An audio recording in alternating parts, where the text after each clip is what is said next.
combined team of Imphal East Commando and 15 Assam Rifles personnel arrested an active cadre of proscribed group MPNF from Mapau Khulen of Kangpokpi last morning.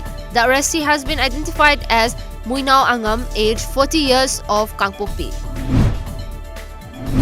A combined team of Imphal West Commando and 15 Assam Rifles personnel apprehended an active cadre of the band outfit UNLF from Ngairangbam of Lamsang under Imphal West. Reportedly, the cadre has been identified as 41-year-old Konthaujam Herojit of Ngairangbam Makhalekai, Imphal. A massive protest rally against the Citizenship Act was taken out by thousands of students of Rajiv Gandhi University and the Northeastern Regional Institute of Science and Technology yesterday.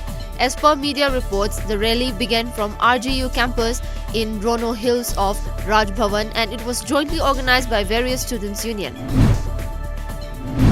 A curfew imposed in Assam's largest city, Guwahati, amid protests against a controversial new law on refugee neutralization has been relaxed from 9 a.m. to 4 p.m. today.